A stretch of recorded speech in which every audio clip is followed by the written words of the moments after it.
Hello, everyone. This is criminal profiler Pat Brown. And today I want to take you into the mind of a psychopath. And yes, I'm going to say psychopath right up front because there's zero question here that that's what this guy is. So all of you who are out there going, but Pat, you're not a psychiatrist and you haven't spent time analyzing him. No, I've seen enough on the internet and in the court that I can say that's what this guy is. And that's the whole purpose of this video, because I want you to understand how a psychopath sometimes thinks, how they try to manipulate, how they lie, and how they pathologically lie, and why they do these things. And how, if you were giving an interview or an interrogation of a person like this, you have to be aware of what they're going to do and what you want to get from them. So you have to have the right methodology yourself to deal with them. Otherwise, it's just a wasted interview. So this is a particularly interesting case where this guy has been convicted. So it's already done deal. Convicted of killing his mother. He's got life with no parole in a California prison. He's not going anywhere. Okay. So the jury has already found him guilty because it was really, really easy to find him guilty. Okay. So before I get into this, I want to say hello to everybody who is in the chat room. Thank you for being here for this live show. And if you are new to the channel, please do consider joining Patreon in the link below. And you can come to 8 lives a month. That's 2 every week, 1 case show like this, and 1 hangout during the week. Be part of the community. It's $5 a month. It helps this educational channel, and you can participate in it.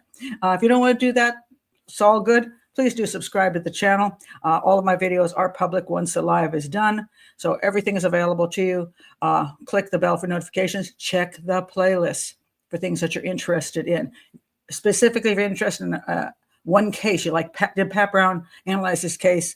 Please go to the search engine on YouTube and put in Profiler Pat Brown and the name of the case and see if I've done it. And if not, you can always send a message to me at profilerpatbrown@gmail.com, or just put something in the comments and say, hey, have you looked at this case? And I do have a long list right now, but it doesn't mean I won't get to yours at some point, especially if you're very annoying and bug me a lot. So anyway, that's that. Now, to this case. First, before I start, I want to tell you where the interrogation tape is that is so spectacular and fascinating. And I want to give a real shout out to this channel. The link will be below for the interrogation of him. And if you're watching this right now and you're like, oh, I'd like to see that before, if you're not here live and you haven't looked at it already, I want to see that. Just pause this and then go and watch that and come back. Okay. I will refer to it. I'll do a little clip from it, but the whole thing is really quite cool. It's fun to watch, and it's just like, wow. So anyway, this is the video. It's called "What a Psychopath Looks Like." I think that's an improper title. I would say what a psychopath talks like or behaves like, not so much what he looks like. But you can see it's got 4 million views, and it comes from this channel, which is called Crimetastic. And he's only got like 36 videos, but he's got like way more subscribers than me. But I will say this, I was highly impressed with this video. Very, very impressed. It wasn't just the video of the interrogation. He actually did introduce the information about the crime and put in segments in between explaining things. Did a really great editing job, has a very calm voice, did not offer his opinion. I was highly impressed. When I say some other channels I don't like because I just find them grifter channels and they put a lot of gossip up and they give opinions that are ridiculous because they're not profilers or detectives. Then you got guys like this. And what you get there is information and facts, and it's so well done. Thumbs up to him, and go subscribe to his channel too. He's already got tons of subscribers, but I'm sure he won't mind a few more. But it's really good. So that's the interrogation thing that he has up, and it is, I say, it's quite fascinating. But I will tell you a little bit from that as I go through, and I will show you a little clip. All right, so let me give you the basic facts of this case, so at least you have a clue of what's going on here, who these people are. Now, this is Athena Valentiny. She lived in Grover Beach, California, where she owned a condominium. She also owned a condominium in Woodland Hills, which provided her with rental income. She worked as a licensed vocational nurse at the California Men's Colony State Prison. And like this place. All right. When she got murdered, stabbed to death, I think it was 11 times in the neck. The question was it somebody who had been released from that prison who came after her? I mean, that's the first thing you might think about. But it didn't end up being that at all. Now, her son, Lazar was Valentini's son. Okay, his full name is Levente. I forgot the middle name. Sorry, it's not in front of me. Levente Lazar was her son, her only son. She has no other children, just him. She was not married at the time. Her husband, his biological father, her husband had died of supposedly a heart attack many, many years ago when he was young. She had a boyfriend who died, and I don't know about this. Well, I'm going to look into this because I'm wondering if it's a suspicious death or not. But anyway, he died, left a crap load of money in a trust basically for him, and you got to wonder why. You know, I don't know how long they were together, why he was that money would have gone to him, whether she encouraged that or she pushed him into it. I don't know. I don't understand it. Whether somebody helped him, disappear from the earth. I don't know. I haven't looked into all of that because I'm focusing on him right now, but kind of curious. So anyway, that's her son. He was 26 years old when she was murdered. He was living in Indiana, in Bloomington, Indiana, with his, here we are in Bloomington. And he was living with his girlfriend who was becoming a doctor. And he was, quote, pursuing a master's degree in history. I put quotes around that, and I'll explain that a little later. So he lived 2,000 miles away from her. Okay. So when she was murdered, they're not looking at the son who lives in Indiana. They're like somebody from the prison, somebody in the neighborhood she pissed off, or maybe she's dating somebody, it didn't go well. What happened here? So they're looking at a bunch of stuff, and they find out about the son, and they call Indiana and have police go out to give him the notification, the death notification. And they go to his house, and in the video, you'll see that little segment where the police are in the house. Everything, there's so much video in that, it's amazing. It's really well done. So they go to the house, and he's living with his girlfriend. They come in the door, and they tell him the bad news, right? All right, so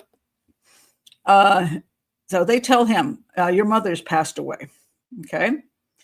And then they have a few more sentences. And then Levente says, yeah, thank you so much, though. I really appreciate it. And then as they walk out the door, he goes, have a wonderful day. And the police were like, he's awful calm.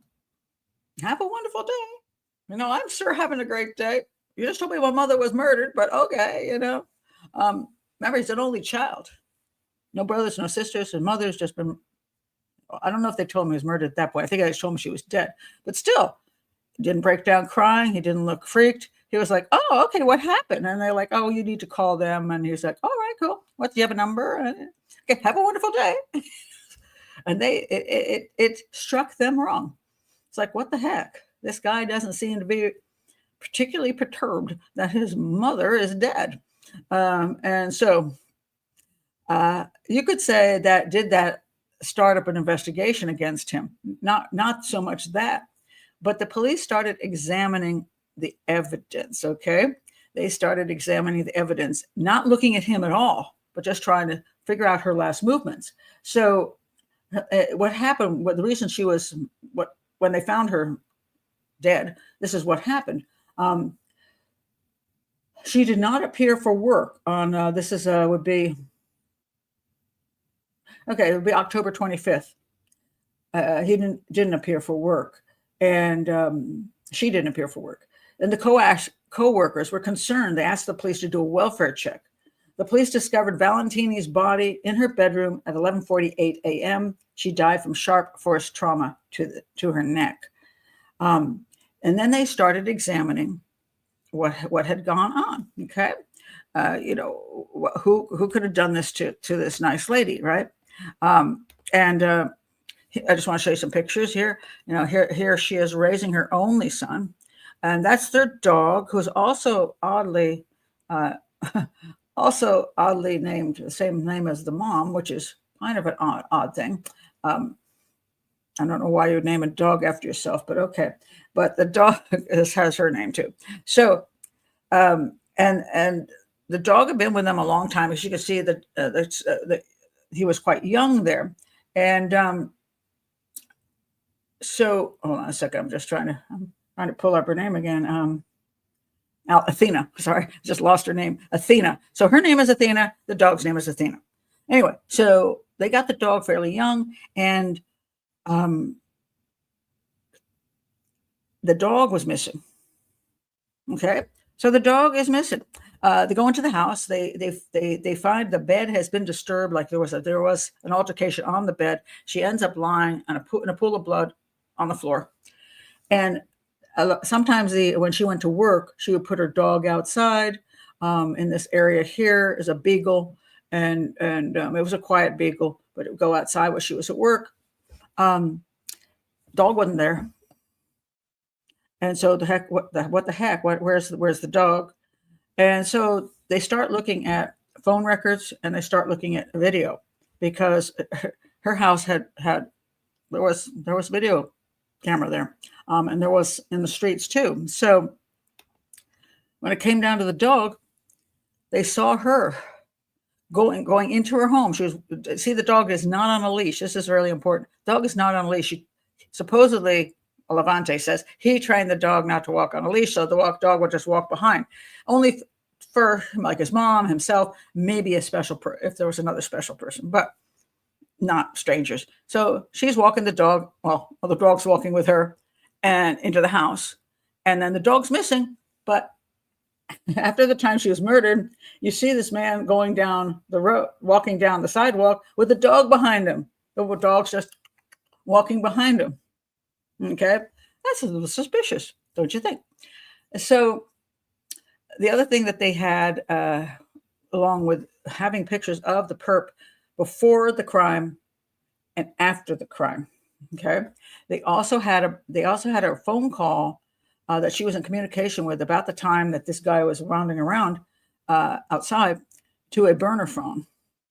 And so then they traced everything, and all of it came back to the son. All right. So now we're back to him, but he's 2,000 miles away. All right. So let me just show you a clip of this interrogation. It's a very short clip. It's just a few parts of the interrogation, and I'll go through some of them. First, again, extend my condolences. Thank you. This is very difficult. It's very difficult losing a parent. I've lost one as well. And so. Thank you. I actually lost 2 parents now because my father passed away from a heart attack. There's video surveillance cameras on your mom's apartment. Mm-hmm. Did you know that? I did not. The video surveillance cameras show you going into your mom's apartment when she was murdered. Okay? I only have one phone. I only have one phone. Keys. Did you not buy a phone at Best Buy? No. Do you want me to show you the video of it? I didn't.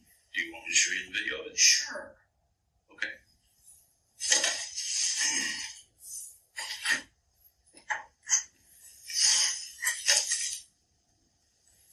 Do you realize these text messages you show me from your mom were after she was dead? They were sent after she was dead. You made mistakes. You called your own phone to check your voicemail on your way back from this phone you bought at Best Buy. Okay? That phone travels with your phone in your Jeep. I was in California. But I didn't go see my mom. I went to Los Angeles too, and I can prove it to you. I can show it to you. Okay. To buy marijuana. Right? Okay. And I'm wearing the clothes that with the exception of the shirt. All these are the same clothes you went there when you killed her? Yes. No, I didn't kill my mom. I think you could understand why I was hesitant, why I didn't say I was in California. Because I'm crossing state lines with weed. Is that really the thing that you think I'm here for? I get it. Like, I lied about going to California. I understand that. Obviously, that makes me a suspect. What you didn't ask me is, and you did, but I can't give you an answer because there is literally no answers.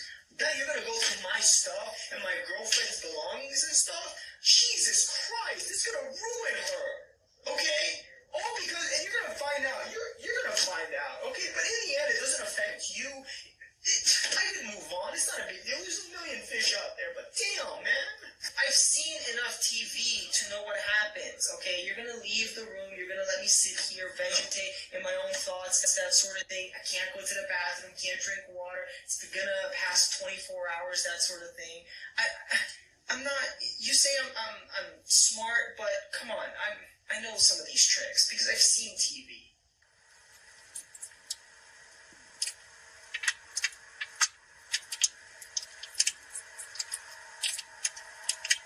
Okay. Why don't you go ahead and stand up, take your jacket off for me? I place you under arrest for murder of your mother.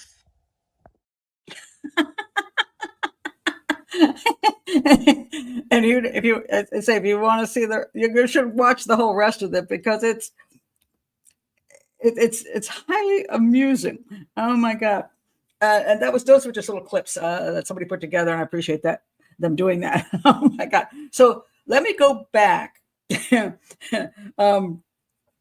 and talk to you about how he ended up when he's in this interview. This is what fascinates me the most. And I'm going to actually read you what he said at his trial, which will go to continue to show you exactly how he thinks. Okay. Yeah. He forgot there's a CCTV thing.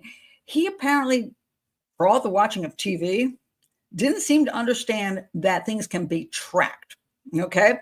And so what happens as he's going into this interview? Let me explain. This is how a psychopath thinks. Now, first of all, you would say if he was smart, he wouldn't even consent to the interview, right? He'd go, I'm not talking. I'll get a lawyer. That would have been the smart thing to do. But so you ask, why would a psychopath who's committed a murder go ahead and say, okay, I'll talk to you, to the police? Why would he go ahead with this? Does anybody have a clue why he would do that when he shouldn't do that? What would be the reasoning? What would you think? Barbara says it was a cringe fest. Yeah, you got to watch. You got to. It's a cringe fest, and you do have to watch that. It's funny. They think they're smarter than the police. That is one reason. That's very good. Next one. Ego. Oh, two of you said that in the same. You both said ego. Correct. That is another reason. He's a narcissist. Correct. Arrogance. Excellent. Because he thinks he can outsmart them. All of those are true. But there's something that's even more important. In a way, yes, because attention is something for any kind of psychopath. That is true. That actually is the most important part. He wants to know. Thank you, TR. He wants to know what the cops know. Yeah. All right. Oh, that's also a good point. He can't help himself. Good point, Amy. Okay, let me stop here with your comments. He wants to know what the cops know. Now, when you're going to interview a psychopath or somebody you really suspect did this crime, and they're going to come in they're going to willingly do this without a lawyer, and they're going to talk. They have a purpose in doing this. Their purpose is to find out what you know. Not so much as they want to outsmart or any of the stuff. They want to know what the cop knows. Then they think, if I know what he knows, then I will know how to proceed from here and how to then manipulate and lie my way out of the rest of it. Okay? So when he starts in the interviews, it's very interesting. He says quite up front, over and over again, I didn't go to California. I didn't go to California. I haven't been to California in like a year. I haven't been more than 100 miles from Bloomington. I've been right here, some small trips, but I have not been to California. I did not go to California. Absolutely, I did not go to California. Said that over and over and over again. So now, so he's trying to find out, what do they know? So now the police start putting out some of the information that they know. All right. So one of the things they're going to talk to him about is this. They're going to talk to him about let me see if I find my spot here. The truck. Okay. So now he's got this Jeep sitting outside his house, and they say, dude, we saw your Jeep was seen on camera in Texas. It got your license plate. It's got the information, the time you were there. So, and he's like, I don't know how that could be. That makes no. I don't have an answer for that. That makes no sense. He says. So then he goes into the cell phone stuff, because there's this burner phone, and this is the thing that really set them off. They were looking at the mom's, Athena's records, cell phone records, and there were all these phone calls that came in and back and forth to this burner phone, and they're like, "What the heck about this burner phone?" Well, they were able to trace the burner phone, and it was bought in Best Buy in Bloomington, Indiana, a mile from his house. You idiot, So now the phone is being proven to be, and he's telling him this. Let me go through a couple of the just little pictures I have here. So he's saying to him, okay, so he says, I only have one phone, right? And he's like, yeah, but you bought this phone at Best Buy. And he goes, no, I didn't do that. And then, so look at some of these things. Did you not buy a phone at Best Buy? No. You want me to show you the video of it? They got him in the store. They got him coming out of the store at the time the phone was bought. And so now he's learning what the police know. Now he's still denying everything. Okay. I don't know how my truck was in Texas. I don't know how a burner phone was seen. And the burner phone, this is supposed to be what happened. He lives in Indiana. The burner phone was turned on, I believe, in Oklahoma. So anyway, so he lives in Indiana. The burner phone turns on in Oklahoma, and then it goes all the way to California where? Oh yeah, Grover Beach, where his mother lives. So, and then the phone call is made at Grover Beach to his mother, and both phones are together with him. It's like, so now he's having a few problems because there's some evidence here. So you want me to show a video? And then he goes, oh, these are the same clothes you were there and killed her with. And then, of course, that's when he screwed up. No, I didn't kill my mom. Slip of the tongue. Then he said, I get it. I lied about going to California. So now after, there's surveillance video of his truck, of the phone, and of him in the street theoretically around his house. The phone is near his mom's house. Now he's got this problem. So he's like, okay, now this is what a psychopath does. This is what I want to explain in this video. He found out the information the police had, and he knew he had a problem because they had way more than he thought they had. He's like, crap, this isn't good. So now he has told them, I didn't go to California. I didn't go to California. I didn't go to California. And now they just laid out all the proof. He went to California. So now he does what a psychopath does. Changes his story. Okay. It's true. I did go to California. Let's see what he says here. Oh, this is some more things. Do you realize these text messages you show me from your mom or after she was dead? So apparently he texted from her phone to make it look like she was texting him, but she was already dead and he had access to the phone. And so he talks about the map of the phone and another phone traveling together. Those are his two phones. We have videos of you at the house, walking into the house and walking out with the dog. So now we have the dog problem because the dog is missing and the dog was following somebody out of the house. So, who could that be? So now he's got this problem. there's no way you can say he didn't go to California. So he's got to say he went to California. So he has to come up with a new story, because the old story was I didn't go at all. Now he's got a new story. The new story would be that he supposedly went to California to buy some weed. He wanted some legal, medical marijuana, so he drove 2,000 miles to California just to buy that. Yeah, their stories aren't necessarily good, mind you. I've interviewed quite a few psychopaths, and sometimes the stuff they tell me, you just sit there going, are you actually expecting me to buy this nonsense? But for them, it's another story. And they're used to telling story after story after story. And people tend to believe stories. They tend to believe them because we aren't used to people making up stories and completely lying to us. I mean, I could sit here right now and I'm like, I was planning to be here in Maryland for Christmas, but, from the last time you saw me you saw me on Thursday, and this is Sunday, but hey, I wasn't here Friday and Saturday because what I did? Because I just wanted to get out here. I don't like the cold weather. So as soon as I finished the show on Thursday, I just jumped on a plane, a midnight flight. And I was out and I went to Miami, and I just wanted to spend a couple of days. I spent some time in Miami. It was great. And then I just raced back for the show. Yeah.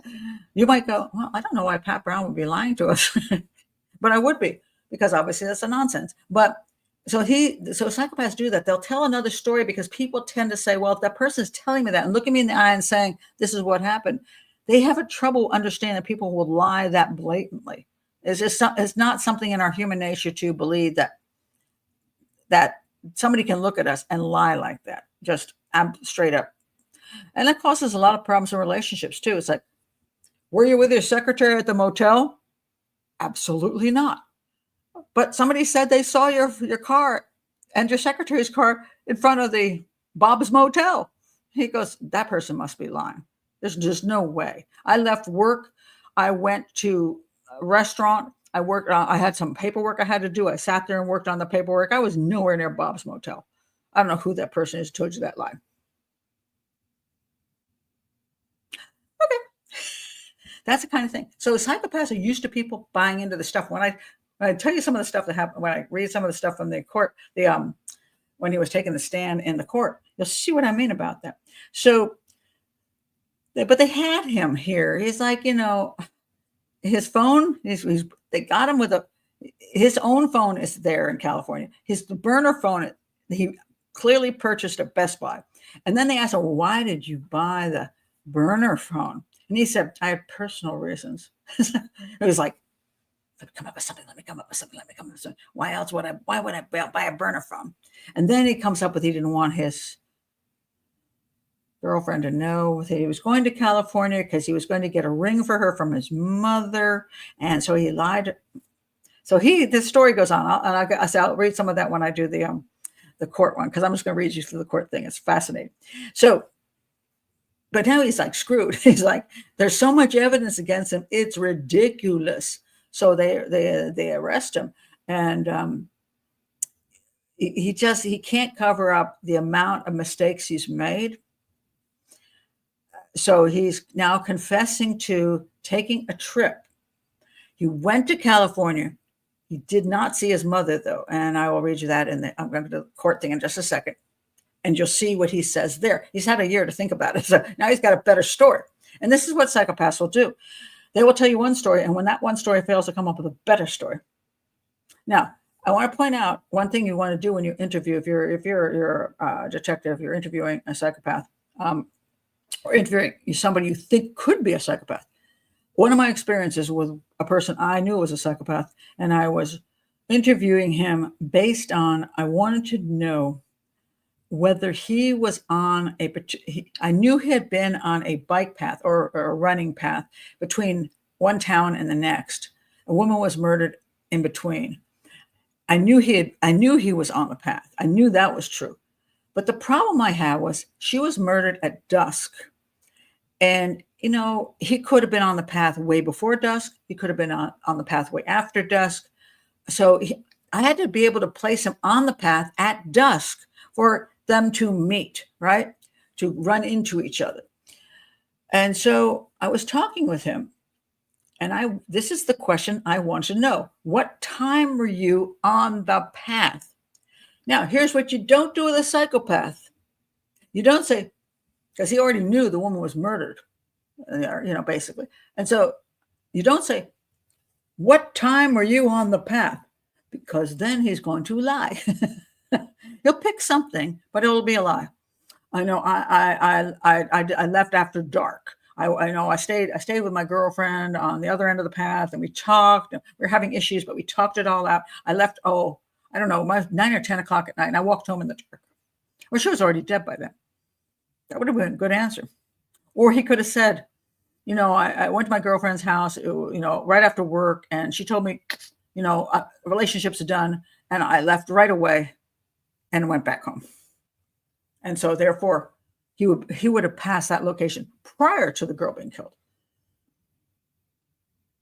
But I want to know, was he on that location at dusk when the girl was killed? So I didn't ask him what time he was on the path. I asked him this question.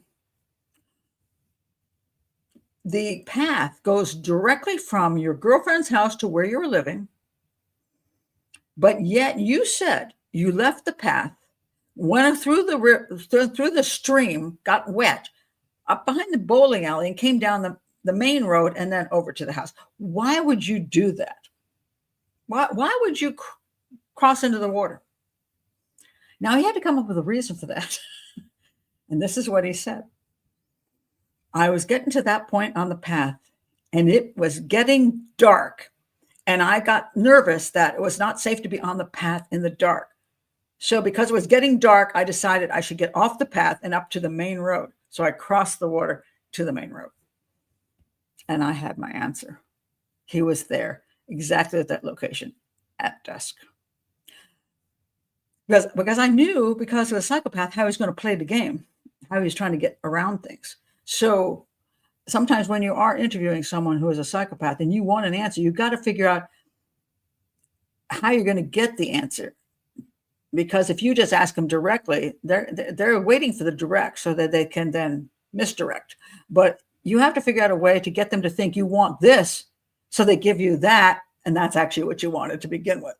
Now, in this particular interview process that we see being done, there's not a lot of fancy stuff because they had this guy dead to rights. I mean, there's so much evidence, it was just ridiculous. But it was kind of funny to see him spend half of the video going, I did not go to California. I did not go to California. I did not go to California. Okay, I did go to California. And then he comes up with the next story. This is what they do. They will then change to the next story because they now have to they know you have that evidence. And they've got to explain away the evidence you now have to something else. So they have to come up with a new story that might work. Okay, so I'm going to next read you the court stuff because this just amused me to no end. I'll check some of your comments while my page is taking forever to freaking come up. Okay.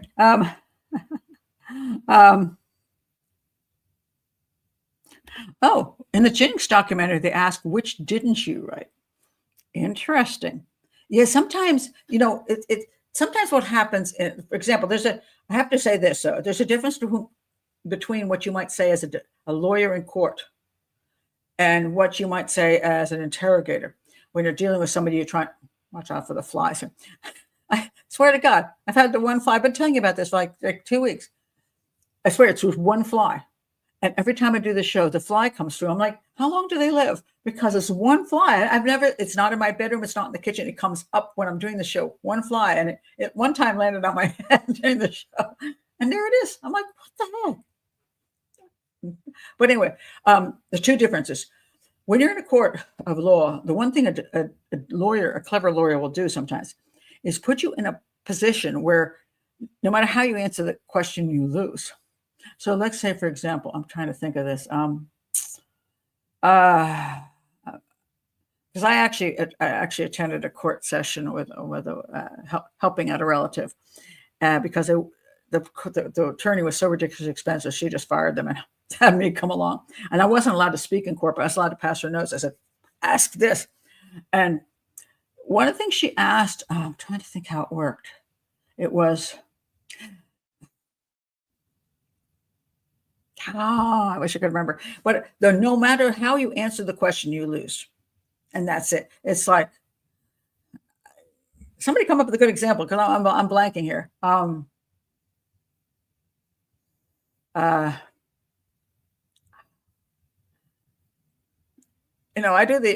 don't prepare for these shows like everything's all lined up. So then when I come up with an idea, I'm like, that fly is a pain in the butt. It's not a patron. Oh no, not the killers in the room. Doug Carter and that nonsense. That's a Delphi case. That was so ridiculous. It's like, if you love your children, don't you? If you love your child, why didn't you take your child to? You didn't take your child to the therapist as required. Why? Did you not love your child?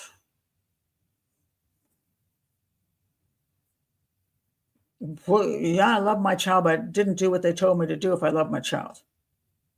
So you get the person in their quandary. Either way they answer, they come up looking bad. And defense lawyers are really good at making that happen. And I'm just, oh, there you go. Thank you, Benny. I had these in my head, but they're, well, what's left in my head. Example. Thank you, Benny. Okay. When did you stop beating up your wife? Yes, that's a great question. When did you stop beating up your wife? Thank you. That's exactly it.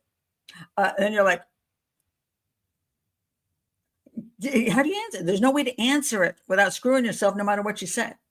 And that's a kind of a very kind of obvious example, but there's a lot of very more subtle ones, which can really put you in a situation where no matter what you say, you lose. And that's the whole point. I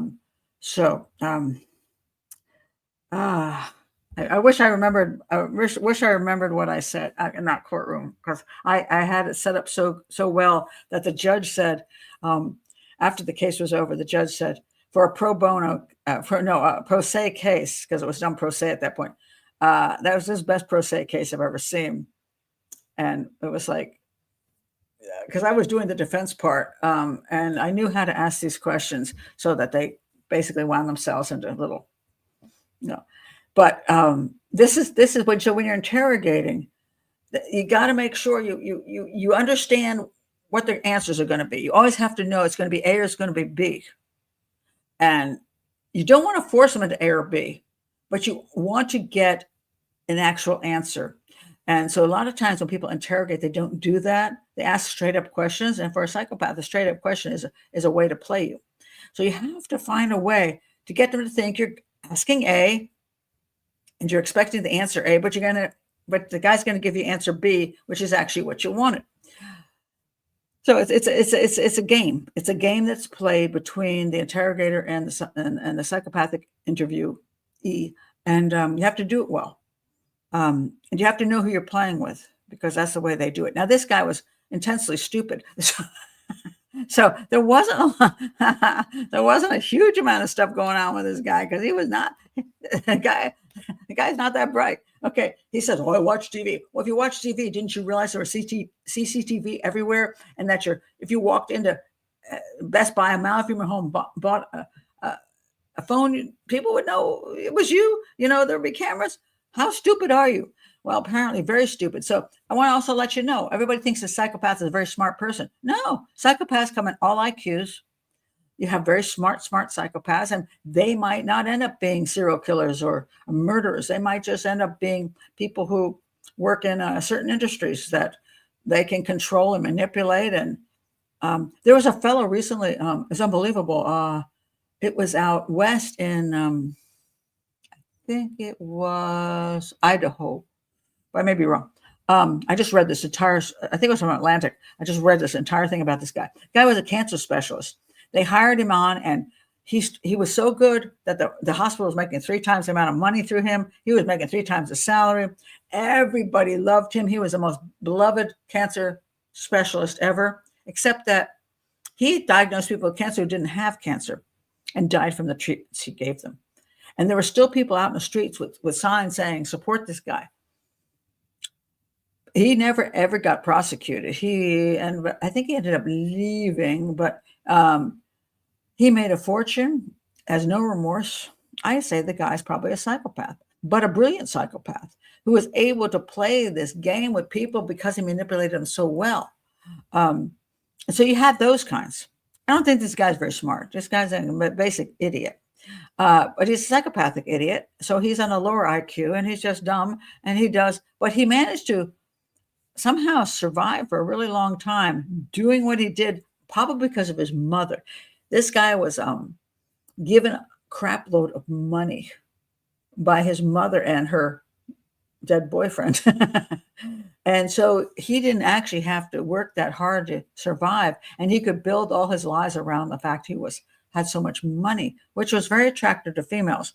So when I say to you, why does a person fall for a psychopath? It could be because the other stuff impresses them. I mean, you're like, oh, this guy's got like a lot of money and all this stuff, and he couldn't be you can't imagine he's really a psychopath when he tells you the stories he tells you, you believe them. So that's a huge problem.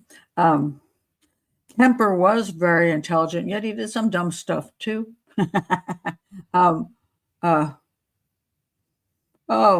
These two, Brian Koberger and his incel friend Luigi. Thank you, Sarah. Those two weren't stupid people. I mean, they were both highly educated. I think Luigi much more than Koberger, because Koberger went into criminal justice, which is what a whole lot of psychopaths love. They're smart in this way, but not necessarily in that way. They can still do really stupid things a lot of times because of the arrogance problem. It is, I want to put that is great, Barbara. Mental game of chess. It is. So when you're working, a defense lawyer, that's what they play in court. That's what a prosecutor plays in court. A mental game of chess to get you to answer the way they want you to answer, so that no matter, they already know, they have a chart. And it's like, if they answer this way, then you ask these 2 questions. If they answer this way, you ask these 2 questions, because you always want to get to this answer down here. So you manipulate them into the proper answer in the final and long run. So that is the way it works. Oh, let's go. What the heck? Okay, it showed up. This is from the Tribune, San Luis Obispo. The title is great. I got caught up in my lies. The son who allegedly murdered Grover Beach mother testifies. I got caught up in my lies. So this is an interesting manipulation. Yes, I lied, but I lied for a good reason. And then I got caught up in my lies and couldn't back out of them. Therefore, I'm not a killer. I'm just an unfortunate fellow who manipulated myself into a bad situation. Okay, this is the best part of all. Okay. An Indiana man accused of driving more than 2,000 miles to Grover Beach to murder his mother for her estate. This was proven eventually that he was after her money. He had a crap load of money that she helped him get. I don't know whether he manipulated her or she had some issues of her own. She worked in a prison with a bunch of psychopaths. She didn't know he was a psychopath. Anyway, only son, whatever. I'm going to give him everything. She did give him everything, including her life. And he wanted her money. And that's what he got charged with. That's why he got life without parole, because he killed her for her money. But anyway, let me go on to this. He was accused of driving more than 2,000 miles to Grover Beach to murder his mother for her estate. Took the stand in his own defense this week. Again, his defense team is going, but arrogance again. He's like, I can convince this jury. He's saying he took the secretive trip to California to buy marijuana and an engagement ring for his fiancée. Now, first of all, I think of Bloomington, Illinois. Bloomington. I said Illinois, Indiana. I'm lost my mind here. Bloomington. My geographical prowess has just gone on the toilet. He's in Bloomington. Somebody. Somebody help me out here. Where's Bloomington? Oh my God. I've lost my mind. What fiance? Oh, it was his fiance to be because he hadn't actually asked her to marry him yet. Um, thank you, Mike. Okay. Bloomington, Indiana. I don't know. I don't know much about that part of the United States. You know, there's 50 states, and I'm like, I know the coasts and Hawaii. I don't know. Anyway,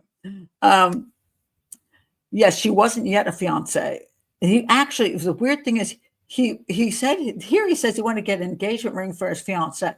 Now, I don't know if this is poor writing from the St. Louis Obispo, whatever people are writing here, but he supposedly also went to California to get this ring his mother had as a promise ring. What the hell? Wait, what is that noise? Seriously. Okay. That was a message coming in, but I didn't think it would make noise. A promise ring. Do you not give that out in like high school? Who gives a promise ring? What the hell is that? So now it's an engagement ring. See, again, things change as he speaks through things. Engagement ring for his fiance.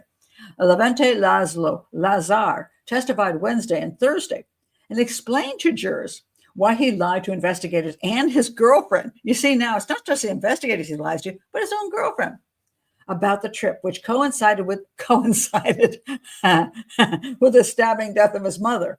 Coincided, you know. Who can you believe it? I drove out to California on the very moment I was there. My mother was murdered. Can you believe it? Anyway, so it coincided with the stabbing death of his mother, Athena Ilone Valentiny, in October 2018. In a case with substantial physical and electronic evidence against him, massive amount of evidence against him, the electronic evidence, the video evidence. I mean, he's got one point. He has one point. His defense has one good point, and I'll get to that in a minute. The Bloomington, Indiana. Oh, now I read Indiana. Bloomington, Indiana resident said he made a series of online searches containing his name and suspect and murder in the day following Valentini's death. Yes. Well, okay. So what happened after she was murdered, before the police even knew she had been murdered, he was over at the McDonald's, like very, very, very soon after she actually was dead, but before the police knew, and he was doing searches. Now, this shows you how dumb this guy is. He was doing searches containing his name and suspect and murder. So who the heck? I mean, it's only been like 15, 20 minutes. He knows nobody should have found her by then. So why would he think that already the police believe he was the murderer? So it's in McDonald's typing in his own name, his mother's name, murder, and the location. The guy's an idiot. I mean, I swear to God. So, you know, the jury's like, the jury must have been having a field day. Because in this case, it didn't matter whether at a professional jury or a civilian jury. But they had a bunch of idiots in the jury box. They're all like, we're not as dumb as this dude. Nobody's as dumb as this guy. So anyway, he did that. The reason he gives, now let's look at the psychopathic end of it. Why does he think it's okay for him to type these things soon after his mother is dead, even though he supposedly doesn't know his mother is dead? He said he made a series of online searches containing his name and suspect and murder in the days following because he had an uneasiness that his mother might be in trouble based on their phone conversations. So supposedly, like she was like talking on these phone conversations about there was this guy in her life, maybe he was dangerous and all that. So he was so nervous that he put in her name and murder, but instead of putting out boyfriend or date or anything else, he put his own name in.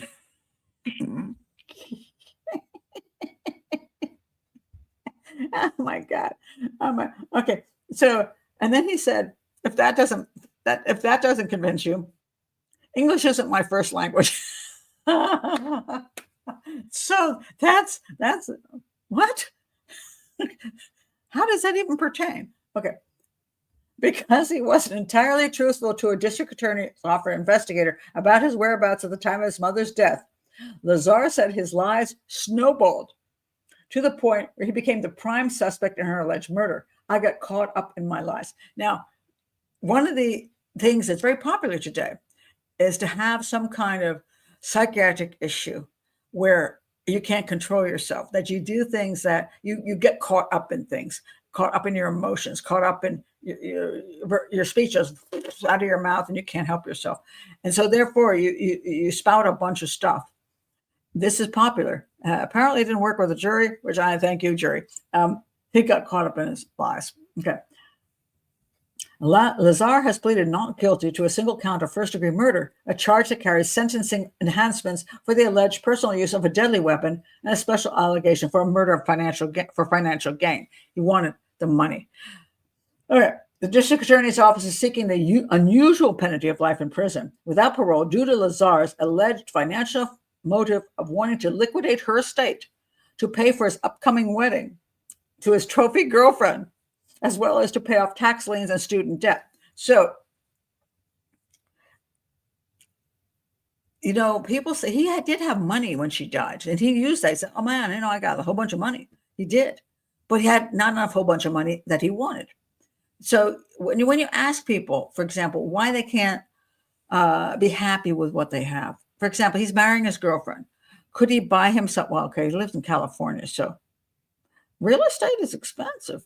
So what kind of house are you buying your girlfriend, your fiance, your maybe wife, or whatever you think she is, trophy? Yeah. What are you going to get her in California? Are you going to get a really crappy condo in an area which is crime ridden?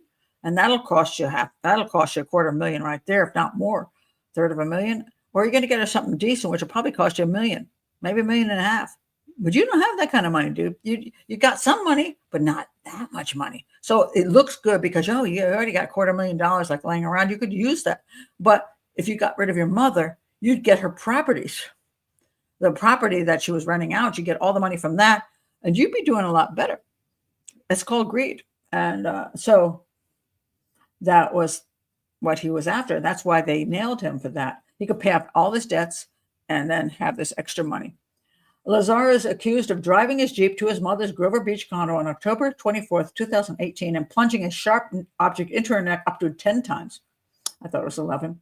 10 times, severing her jugular vein and taking items from her home before turning around to drive back to Indiana the next day. Investigators say they discovered Valentini's original will or trust at Lazar's Indiana home after Lazar told friends and investigators he was the sole heir to her estate. During testimony, Lazar said his mother had mailed the will to him as he was assisting her in her financial planning, though no physical evidence was found that the will was ever mailed. So there we got somebody who's trying to manipulate again. Well, yes, when they found it was in his home, he now had to explain it. His explanation was, she mailed it to me so I could help her with estate planning. But unfortunately for him, there was no proof it was ever mailed. So clearly to me, he took that when he was in her home. He was in her home for, I think it was about 4 hours. I don't know when she was murdered during those 4 hours, but he had time to ransack the hell out of her house. And yes, you saw him in the little video. As soon as the detective walks out of the room, he's going through all the stuff, I'm pretty sure that's kind of an example of what happened in the home of his mother. She was 64 years old, by the way. She was employed by the state's prison, blah, blah, blah. Okay. After the prosecution rested his case this week, Lazar took the stand in his own defense Wednesday afternoon. He doesn't understand. You already screwed up big time at the police station, made an ass of yourself, and you shouldn't have been there. You shouldn't have said what you said. You should have got a lawyer.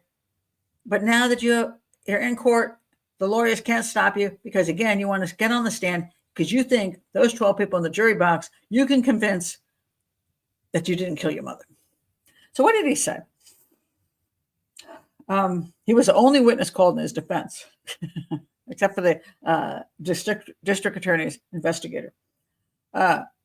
He spoke confidently, but was at times visibly agitated. You saw that in the thing too. When things don't go his way, he gets pissed. He has a rage problem in that. Shaking his head at the Deputy District Attorney Kelly Mandarino's repeated objections when he attempted to continue speaking after answering her direct questions. Under direct examination by defense attorney Jay Peterson on Wednesday, Lazar testified that he made the trip to California to purchase an engagement ring for his girlfriend. Again, there are no engagement rings in Bloomington, Indiana. Apparently, there are no jewelry shops there, so you cannot purchase a ring. But his other story was that his mother had this ring, so he wanted to give it to his girlfriend as a promise ring. So you see, his story changes. And then he said he wanted to purchase an engagement ring for his girlfriend with whom he lived in Bloomington. So now, if I would go, if you're stupid dude, if you're going to go with a stupid story, the fact that you would ask your mother for a ring that she owned, then to give to your girlfriend, makes a hell of a lot more sense for your 2,000-mile drive than that you needed to buy an engagement ring out of town. Now, if you're going to come up with a story, one, at least someone you go, oh, I get it. First of all, if you get it from your mom, you don't have to pay for it. Secondly, maybe it has some kind of family meaning. Oh, look, this is an engagement ring my mother got from my dad. I'd like to pass that on to my fiance. I want to ask her to marry me and say, this was the ring that my mother got from my dad. Oh, it's very sweet. You can go into a movie, Hallmark movie. That would work. You can sort of believe that. But did you going to drive 2,000 miles just to go to a jewelry shop to buy an engagement ring? Get out of here. This is stupid. Stupid. And he's going to buy 15 grams of marijuana from a dispensary in Los Angeles. Now, let me go back. What year was this? What the fly is here? Jesus, God almighty. 2 weeks of the fly. Okay. I'm just trying to get the 2018. Now, I don't know if I haven't done research on this, but in 2018, this is now 2024, so we're talking 6 years ago. He's in Indiana. Does he need to drive to California to buy some medical marijuana, 15 grams? Now, mind you, yes, he claimed in his interview that, the reason I didn't want to let anybody know about it, what reason I lied was because I was carrying marijuana across state lines. All right. That's at least a semi-reasonable concern that you're crossing state lines with marijuana. However, do you really want us to believe that? What did you leave the sales receipt on the marijuana? Because 15 grams, it's not so big that you couldn't hide it somewhere in the trunk. And first of all, unless you gave permission for the police to search your car, or you did something really outrageous, they're not even going to find the freaking marijuana. And if they did find the freaking marijuana, they wouldn't know where you bought the damn marijuana. So seriously, that's a stupid again, doesn't make any sense. And would you really drive 2,000 miles if there were a place way closer than California? Put in your comments. Would you? I don't know what I say. It was 2000. So we're taking 8 years ago from 2000. So yeah, were there closer places where you could get medical marijuana or not? Would he really have to go there? Now, what's interesting, he never said why he needed the freaking medical marijuana to begin with. Not once have I seen anything where he says, I'm suffering from some kind of eye condition or nervousness or whatever. He hasn't said a thing about that. He said he didn't want to buy it illegally. Really? You couldn't find somebody to just give you a bag of weed? Anyway, that's what he says. All right, so then we go on. He testified that when he reached his mother's condo, she wasn't there. Instead of waiting for her, he immediately turned the car around and began the trip home without ever getting out of the car, as you will do. You've driven 2,000 miles to California, bought some weed, and because your mother doesn't answer the door in 5 minutes, you're like, you missed me. I'm gone. You drive 2,000 miles back. And then he says, where Where was that thing? Wait a minute. He said this weird thing. I don't see it here. He said the other reason he didn't want to actually knock on the door was concerned that she was going to make him stay there for a week. And he didn't want to stay for a week. And she would make him stay for a week. So he's like, okay, I'm just going to run away. Before leaving Indiana, Lazar stocked up on energy drinks and snacks and bought a temporary or burner phone. Yes, that he did, that he used throughout the trip. He said, now why did he buy the burner phone? Because his smartphone was logged on to a video game that would tip off his girlfriend to his location. So now, mind you, he says he's going to California to get the ring. That's why he didn't want his girlfriend to know about it, because it was going to be a surprise for her. But, I'm pretty sure if you go down to Zales down the block and buy a ring or go on Amazon, your girlfriend's going to be just as surprised, and you don't have to be a big lying dog. All right. So anyway, that's why I guess the burner phone. He told his girlfriend that he was attending a stock trading conference in Chicago with his father, who had actually died when he was a small child. So now he's telling his girlfriend that he's meeting his dad, who's dead.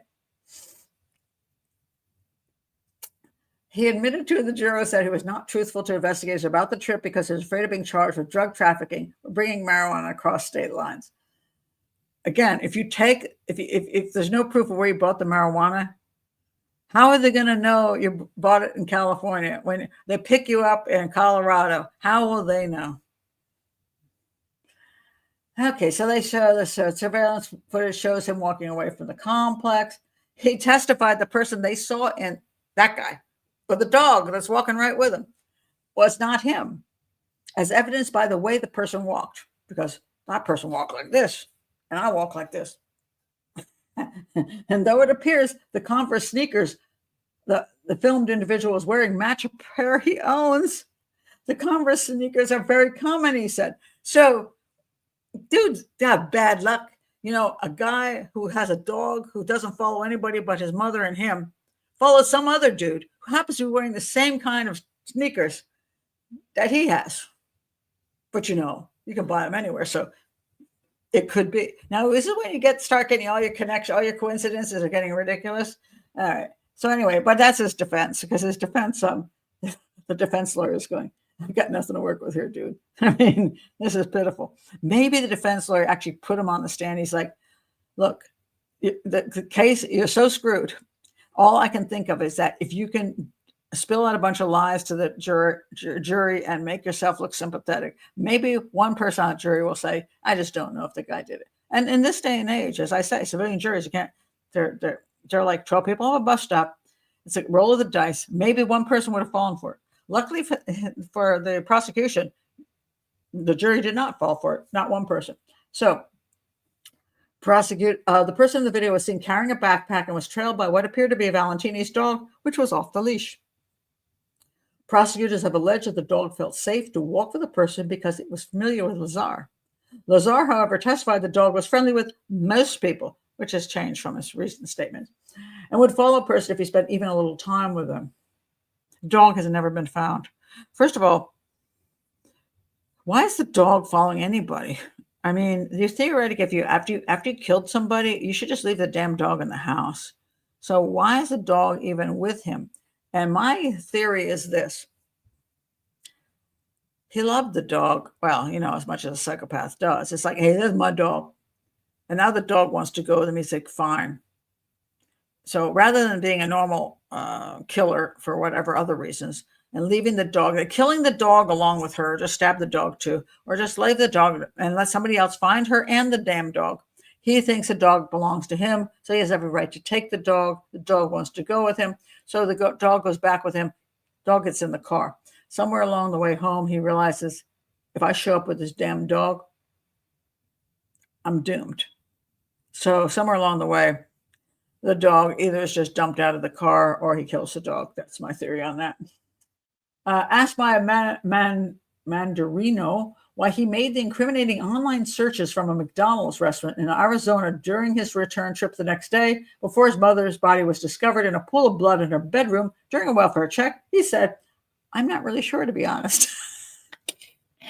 Really? So he's like, he got caught by that question because it's so stupid.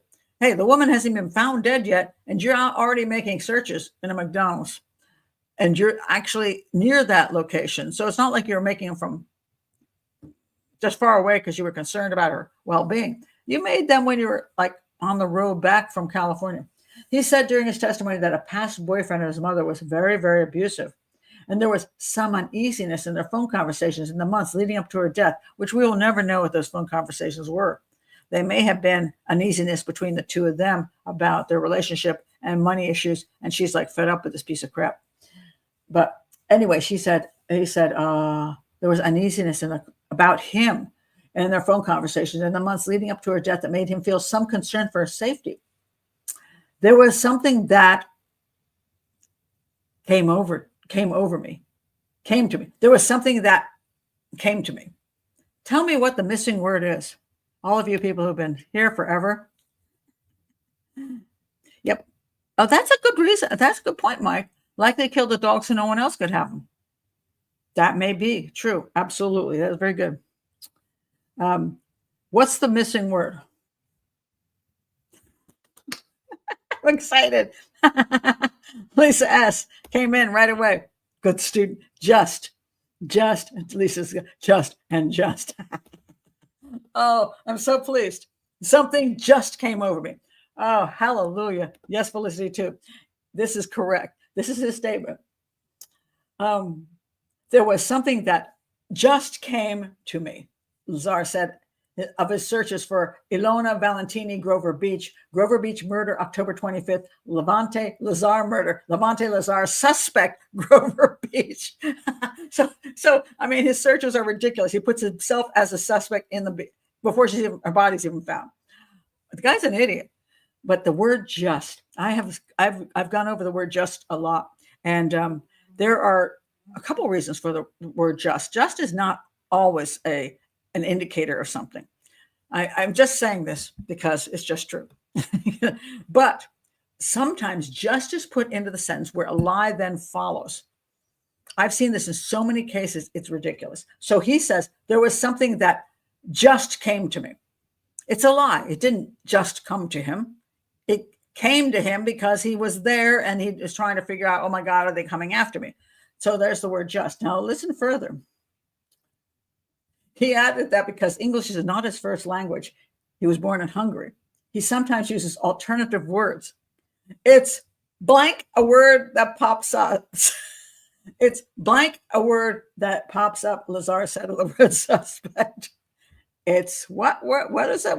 It's a word that pops up. And what is that word? Come back, Lisa. Come back, Lisa.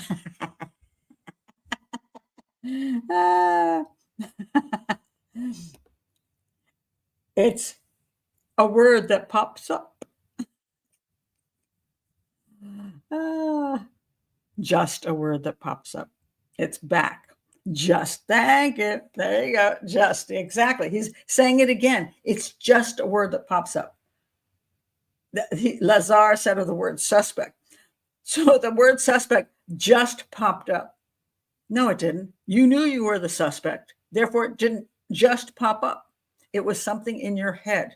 Just is a very fascinating word that is unnecessary in most situations and is added in to explain how it was unexpected, and therefore it wasn't you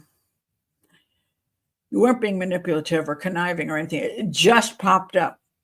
It just came to me. I don't know.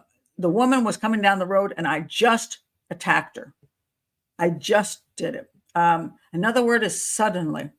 Suddenly I did this. Suddenly? It's like just. It's like it didn't need to be there. Why is the word suddenly there? It's because it makes it sound like you had no plan there. You were not using consciously trying to be deceptive or criminal or aggressive or anything. Suddenly this happened. This just happened. And so I find those words very interesting. Yeah, DJ says, even saying there was just something that came to mind is odd. Wouldn't you shout, oh shit, I just remembered something. You put the just back in. I just remembered something. Well, see, now again, there's points where just does make sense, but I've seen it so often with psychopathy and in their statements. Just and suddenly, and there's a third one. What's the third one? For some reason, just, suddenly, and for some reason, I stole her purse. For some reason, come out, I stole a purse. But for some reason, I don't know what it could have been. I don't know what made me do it. It just, for some reason, it happened. Just because it did. It happened suddenly. Those three are the things that I have seen over and over again when I see deceptive statements. And I find that kind of fascinating. Not, again, those things aren't always deceptive, but I've seen them show up way too many times. It's just a word that pops up. Lazar said of his word suspect. Those searches followed others Lazar had made in September. Now, before she was even murdered, he also had searches that had the words murder and living trusts. Lazar said his mother told him she was worried about going to be murdered. She was going to be murdered, and that the abusive boyfriend was going to make, ex-abusive boyfriend was going to make a claim on her estate. So now he's claiming that the only reason he searched these things prior to the murder. Now, I've also talked to you about how often, but prior to a murderer will think about what could happen. He'll put in stuff like how to commit the murder, suffocation, stabbing. Will there be, how much blood is there in a stabbing? How do police, investigate a murder? They'll put in all this crap in their Google search engines, which will be there. And then after they think they're not thinking about it as being evidence at that point because they haven't committed the crime yet. But once they commit the crime, the problem is they've left this trail of thought process. And that's what he did. So he put in murder, living trust, and now he's trying to explain it away. See, there we go again. Now that they've got the evidence, he's like, okay, now they're saying they've seen me Google these things. This is why. So he's got to come up with a good reason. Now his reason is she was worried about an ex-boyfriend going to kill her. Asked about his alleged money troubles, Lazar said he was about to receive a six-figure payout from an annuity from yet another one of his mother's ex-boyfriends and was not in need of money. I really don't understand the mother's ex-boyfriend's things. I will look into that just because I think some people have said this kind of thing. Was his mother possibly also psychopathic or narcissistic? Did she glom onto people and then get money from them? She was a nurse, but did she want a better life? Did she find somebody she could then suck money from and then convince them to leave the money to her son? I don't know what kind of person she is. I'm not trying to blame the victim. She got murdered by her son. She's a victim of that crime. But I don't understand why her ex-boyfriend would leave a crap load of money to the psychopath. If he was around this guy at any point in time, he should realize he doesn't really want to be around him or leave any money to him. So anyway, he said then this. Asked by Mandarino whether he had any reason to kill his mother, Lazar replied, absolutely not, except that he was going to get a crap load of money. What makes you think, Mr. Lazar, that after having a year to think about an alibi, what makes you think a jury would believe a word you say, Mandarino asked. He says, I made a grave mistake to lie to law enforcement, and now I need to come clean about everything. Okay, they come clean about everything. If you're with a psycho, they're going to say this to you. And this, to me, one of the most important things about these cases, if you're not a detective, is that these people are in your life too. And they will say these same things to you. Don't fall for it. They will okay, it's true. I felt bad about myself. I just didn't want you to think badly of me. And so that's why I made up all these stories. But yeah, that was a terrible mistake. Terrible mistake. And so now I want to change everything. I want you to trust me. I want to come clean about everything. Don't buy it. This is a bunch of crap. This is a bunch of crap. This is his next story because he's been caught. When he was caught by the investigator, he said, oh, okay, yes, I did go to California, but this is why. To buy medical marijuana and to get a ring I somehow couldn't get in Bloomington. That was his new story. And so now he's trying to come clean about everything to the jury.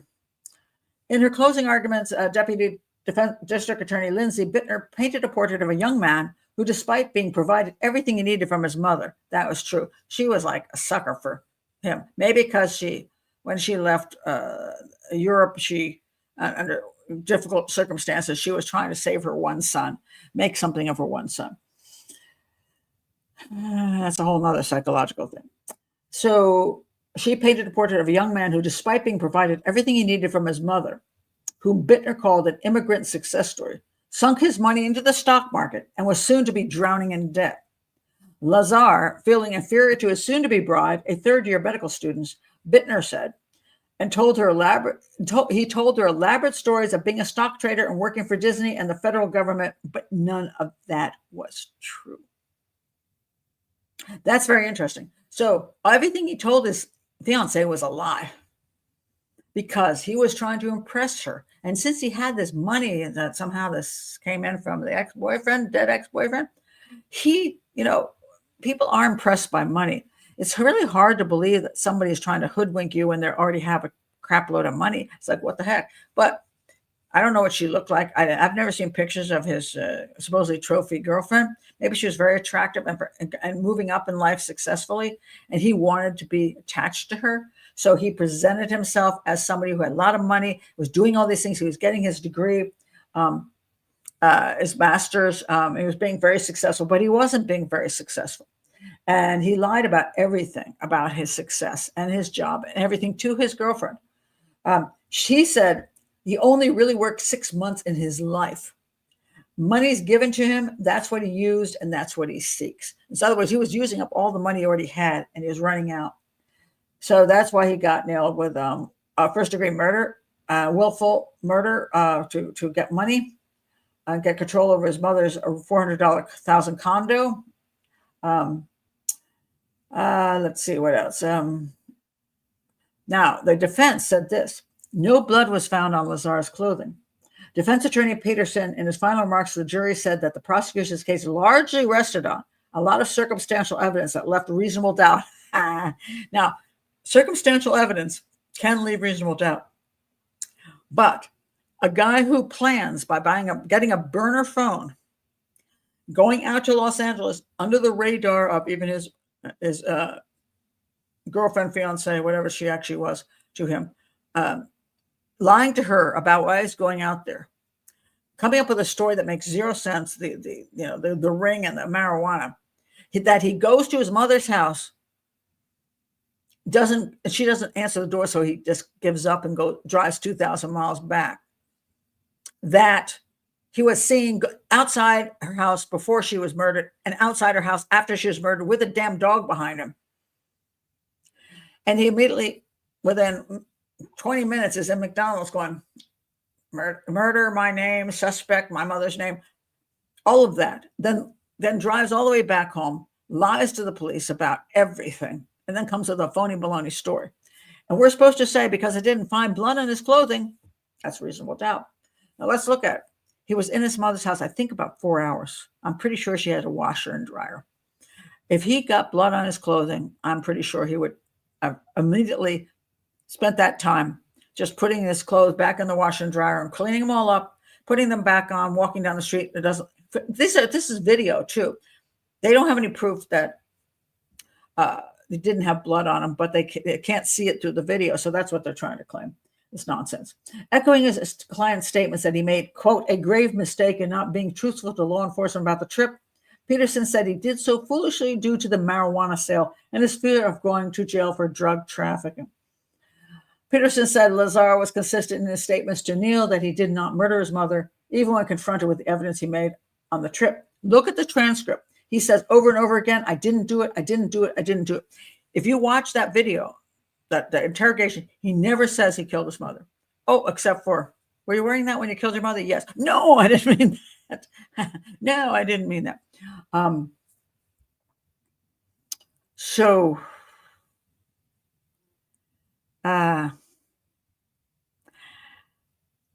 Yes, he says it over and over again that he didn't do it. That doesn't mean he didn't do it. Okay, it doesn't mean he didn't do it. Just because he says he didn't do it. This is the one thing he's consistent about, but so what? He just thinks the reason he says that is because he thinks you cannot prove he did it. That's the one thing he learned from the police interrogation, is that they don't have proof of him actually stabbing his mother. That's the one thing they don't have proof of. That's what he wants to know. So he's saying, I didn't do it because they don't have proof that he did it. There's not like a video of him doing it. So that's how he's getting away with that. So it's very, very, in a way, it's kind of clever, that he would do that. So I'm looking for this. Hold on a second. I want to find this. There was what I call an embedded confession that he says, and I'm trying to find it. I'm going to be mad if I lost this because I thought it was a really fascinating embedded confession. And it wasn't that he just said he didn't kill his mother, or that oh my God, yes, no, I didn't kill my mother. It wasn't that. It was, hold on a second. If I lost this, I'm going to be so mad at myself. I would never, he said this. Hold on, let me find it. It's the embedded confession. There's absolutely no reason why I would hurt my mom. Oh, where did it go? Hold on. You're saying that I'm a cold-blooded killer, or you're trying to narrow down like why I did this, but I didn't do any of those things. Oh, thank God I found it. I was going to be so upset with myself. He says, listen to this. I did not hurt my mom. I am not a killer. I've never done anything like that before. Ever. What do you get out of this confession? Why do I call this an embedded confession? What do you hear? Let me say it again. I did not hurt my mom. I'm not a killer. I've never done anything like that before. Yeah. Before. Exactly. Before. Yep. Yeah. Before means it was his first time. Correct. If you've never done something before, you've done it now. Very good. All of you coming in with that before. Exactly. And I saw that. And I'm like, whoa, that's what you call an embedded confession. So he never done anything like that before. It's true, but he did it then. So there's this guy. It's just a fascinating case because he says, let's see what else he says. I love that one. I just got to remember the embedded confession was, to me, what did it. He pointed out that on a cross-examination, Deputy District Attorney Mandarino did not confront Lazar on the stand with evidence of each of his alleged lies and inconsistencies, and didn't allow him the opportunity to respond. Oh, his defense is that the prosecution didn't go through every single one of his lies so he could explain them. That's hardly allowing someone to explain themselves. Yeah, he's trying to explain himself over and over again because he's been caught. Dead to rights. He's been caught red-handed. He's been caught. It's overwhelming evidence. But they never did point out the embedded confession, which I think is interesting. At least I don't know that they did. Focusing on the street surveillance video allegedly showing Lazar walking from Valentini's condo on the night of October 24th, Peterson questioned how a person could identify his client due to the graphic quality and because the individual in the clip appeared taller than Lazar. Oh, we hear these things all the time. Oh, he's actually 2 inches taller. Height is very difficult to determine. And yes, the graphic quality wasn't great. I will agree with that. But his car was there. His phones were there. And a guy near his phones and cars walked to the place and walked back with a dog. Yeah, okay. They question why authorities didn't find blood on his clothes and backpack if he stabbed her and thrown as many as 10 times. Well, it's an up-close and personal crime. That's true. He should have been covered in blood. That's true. But he was in the house for 4 damn hours. Called washer, dryer. He can clean his clothes. And then you won't see that on that poor quality video, will you now? So anyway, the jury found him. The jury had no problem finding him guilty. I want to read one more thing to you from the fact chart. This is from the actual case text about.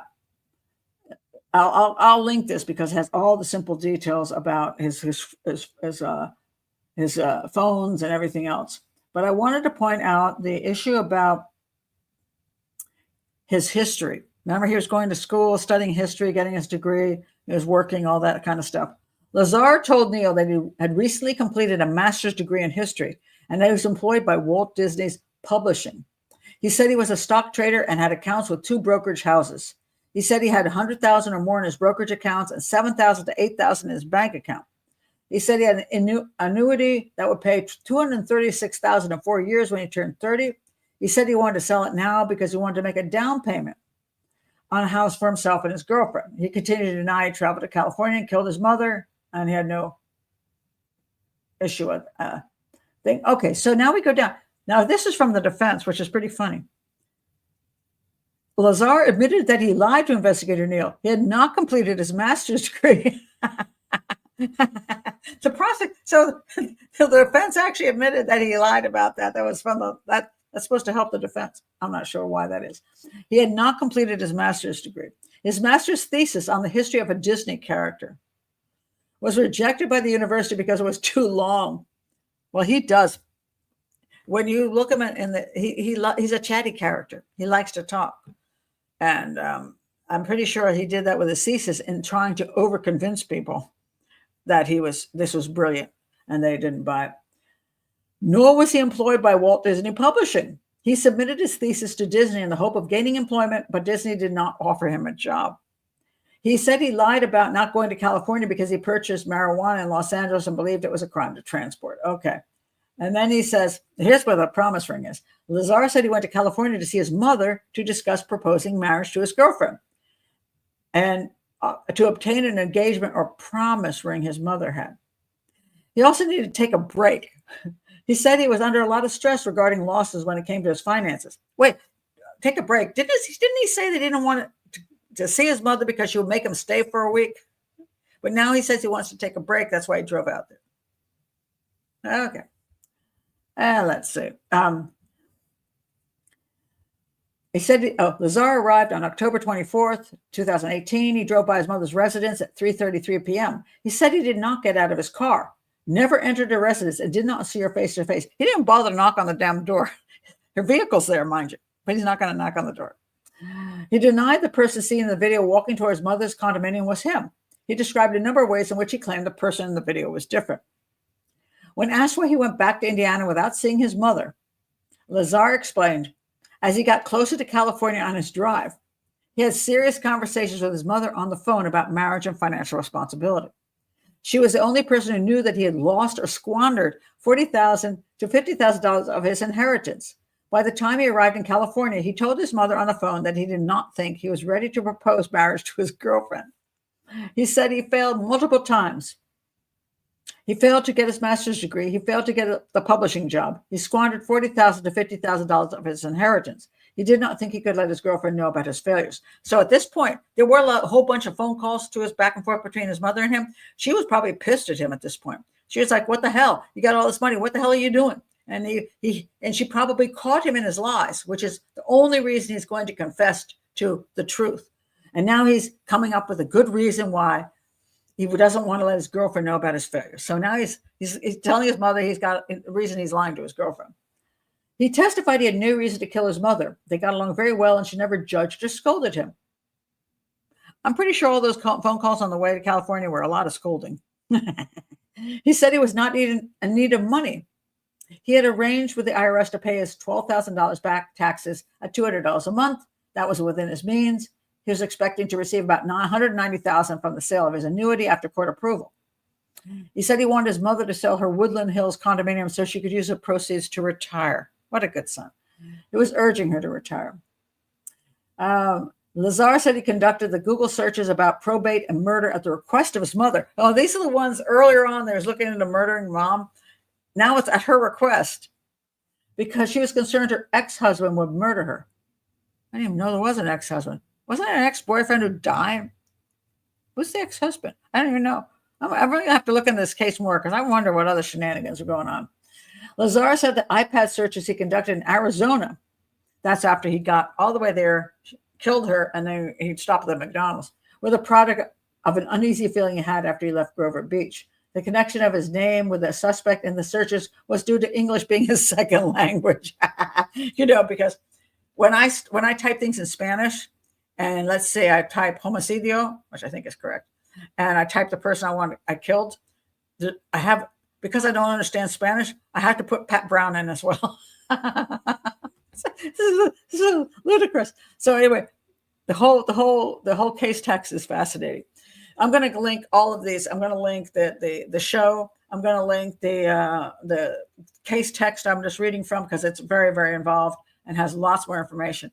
I will link his court stuff he said. Oh, and he's even got another one here. I'm not going to link it because it's just stupid. But anyway, he's the kind of guy who likes to cause trouble. So he actually filed charges. So he was Lazar versus Jones.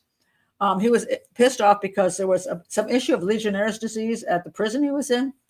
And they were trying to clean the system and the water and all that so people wouldn't get ill.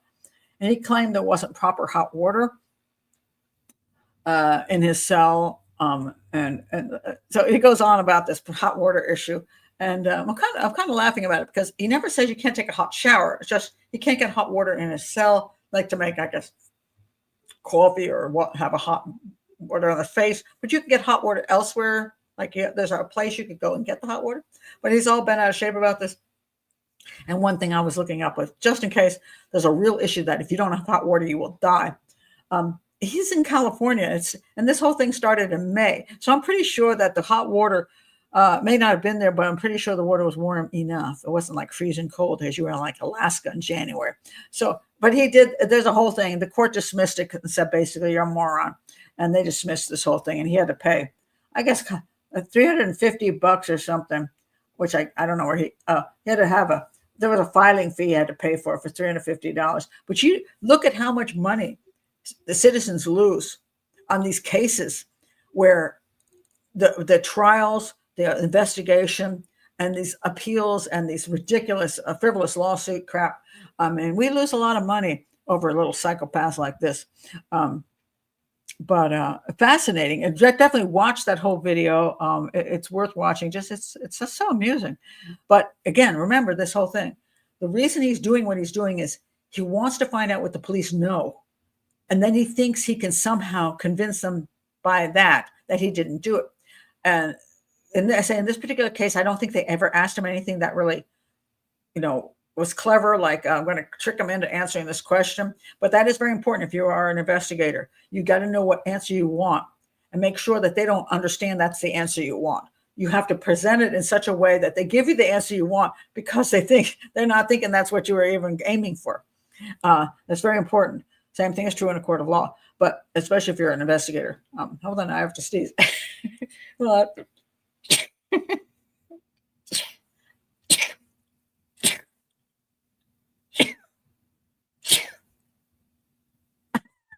that was only 6. I don't know why, but when I sneeze, I always sneeze at least 5 to 10 times, up to 12 times. And my granddaughter's, she counts. Everybody counts when I sneeze, and she's trying to get to 13. So I told her when she gets to 13, I'll probably be dead, but she'll get $20. So I don't know. I have no reason why I sneeze. I can't identify anything I'm allergic to, but I usually sneeze like this 2 or 3 times a day. But I have no idea if I'm allergic to anything. I have no symptoms of allergies or anything. Go figure. Thank you very much, Kurosawa. That's what my grandmother always said. I always said Gesundheit because my grandmother's German. And people looked at me funny because they were so used to God bless you, but I always said Gesundheit. That was, definitely. Yeah, that is very, very, very true. Gesundheit is, yeah. But people when I start sneezing, they go, bless you. And they go, bless you, bless you, bless you. Um, he should have applied for the role as Dumbo. This guy. And psychopaths aren't necessarily smart. They're just psychopaths. A psychopath is somebody who has a personality disorder. That has nothing to do with IQ. Now, you probably heard the term sociopath and psychopath, and I've seen those. I've seen different. I've seen different. They have these charts. 10 things that make you a psychopath, 10 things that make you a sociopath, and I've seen them be totally different, and then they change spots. I'm like, which one? What are you trying to say? So people often ask me, is he a sociopath or a psychopath? I don't know. I just call him a psychopath. I don't believe in the sociopath thing. I think they just added that on. Originally, I think it was because they were trying to make a sociopath seem like somebody who had a higher level of intelligence, and a psychopath was more, I don't know, animal-like. It just came out of him, he's just a bad guy. And a sociopath was clever and all that stuff. But I've seen that change over time. The definitions keep flip-flopping. And I'm just like, stop doing that. I mean, the whole point about a psychopath is that they have basic traits. And I would go back to Hare's psychopathy checklist. And the basics are that no remorse, no empathy, grandiose thinking, pathological lying. I have to go back and look at it. But to me, the pathological lying is a big point. But I'm gonna read you the whole checklist, because I don't like this stupid sociopath crap. But I'm going to read you the basics on the psychopathy checklist, because it makes much more sense to me. I haven't seen too much problem with it. Okay, he's got now 20 on. Now it's 20. Glibness, superficial charm. Some aren't that charming, but they can be glib. Like he said, oh, I'm really upset about my girlfriend. You're ruining her life. But there's other fish in the sea. That's glibness. Grandiose sense of self-worth. I'm such a great guy. I do all these wonderful things. I'm getting this degree. I'm working with Disney. Yeah, none of that is true. Need for stimulation, prone to boredness, being bored, boredom. Yeah, sometimes they do. They get bored, but I'm not seeing always. Pathological lying, absolutely, 100%. Conning, manipulative, 100%. He was manipulating everyone, manipulating his girlfriend, manipulating the jury, trying to manipulate the police. Lack of remorse or guilt. He don't have any guilt. He won't admit he killed his mother. It's obvious he did. He doesn't even care that he killed his mother. What did he say? Have a wonderful day. Shallow affect. Did you see him really bent out of shape? I was only mad when they were like, he was annoyed with them. That was the only thing he was annoyed at. Callous, lack of empathy, parasitic lifestyle. Living off his girlfriend probably, and other people, the money his mother gave him. Poor behavioral controls, promiscuous sexual behavior. I don't know if that's true. Some are questionable. Early behavior problems. I always believe that exists, but there's a lot of denial in families. Lack of realistic long-term goals. Oh, he had some. He had his five-year goal, his 10-year goal, his 20-year goal. Apparently, he missed his lifetime goal of being in prison. Yeah. Impulsivity, irresponsibility, failure to accept responsibility for his own actions. Oh, yeah. None of this stuff. I didn't do these things. I just did it because.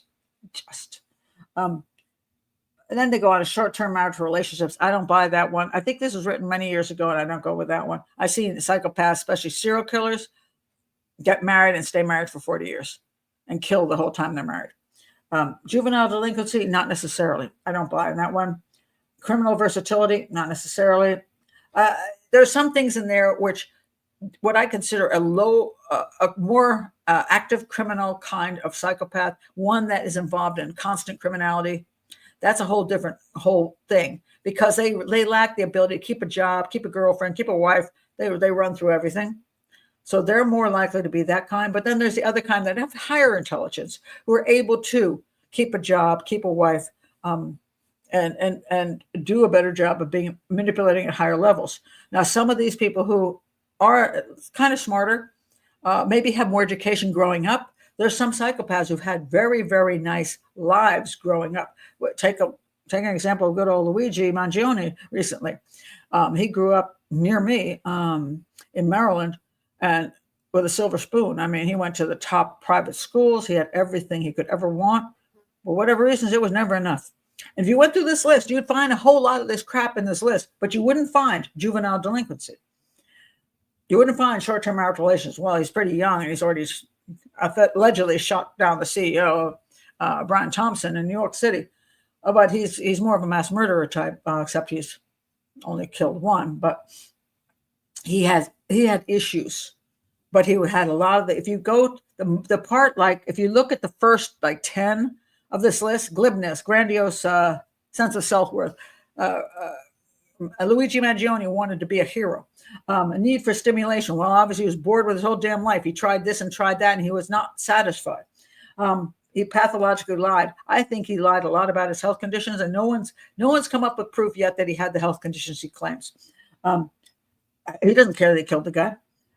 Shallow affect. He's very, very across the board like that. Doesn't have any empathy. Parasitic lifestyle. I think he lived a lot off of the money of his family.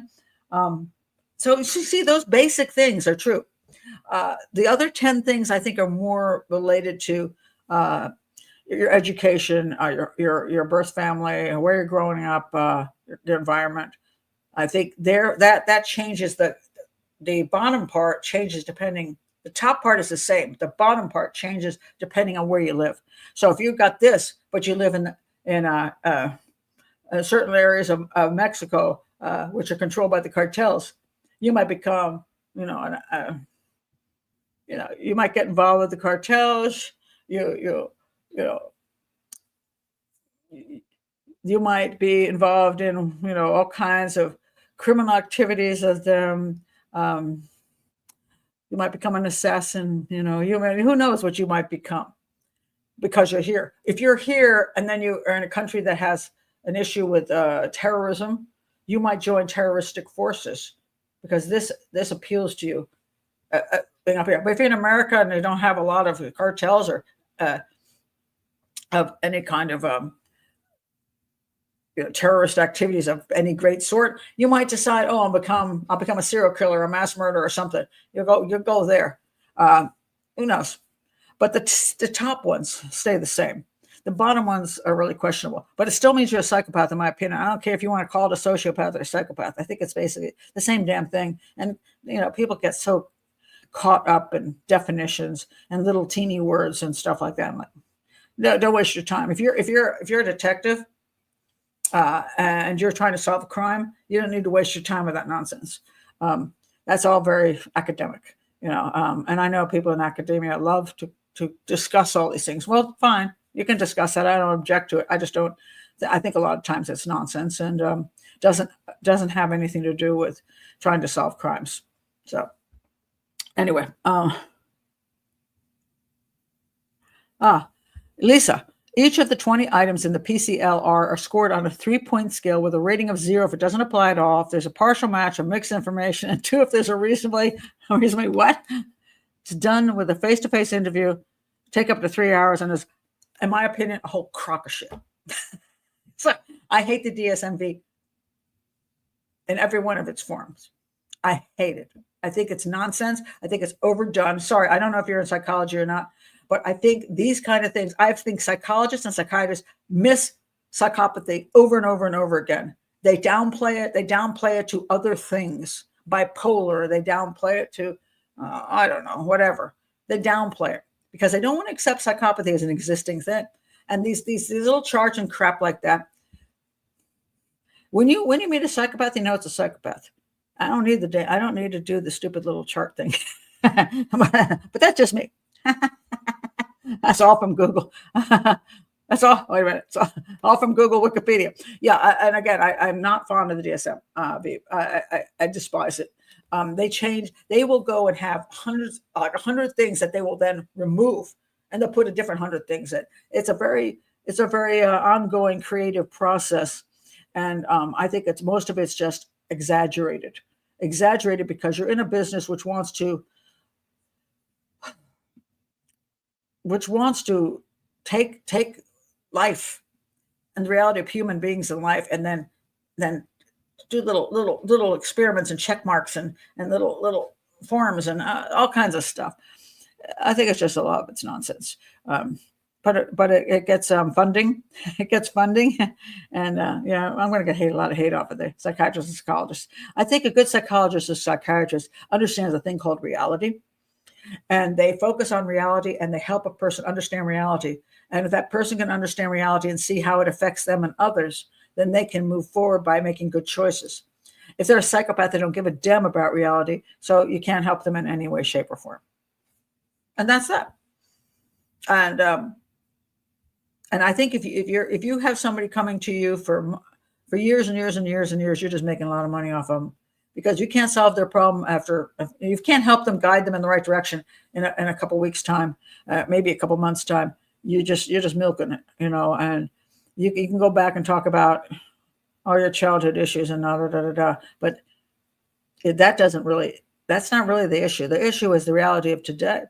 And if you look at if you go, I'll link it below, my new second channel, Dear Profiler Pat. I do a Dear Abby kind of thing. But what I like to focus on is reality. This is where we live. These are the things around us. And we have to accept those things. And then we have to decide how to deal with them. And they're not always great. I mean, sometimes it just sucks. And to go back and spend massive amount of hours paying out huge amounts of money, to have people pat you on the back and let you talk forever and ever and ever about all your issues and blame everybody else and blame whatever. I'm just like, stop that. Just stop it. Let's just deal with what we got in front of us. But that's me.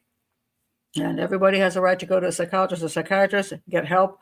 But psychopaths will not get help by any of these people. And if the psychologists and psychiatrists cannot recognize psychopathy, they need to work on that. And I do think they need to work on that. I've seen that over and over again, where they're too freaking nice.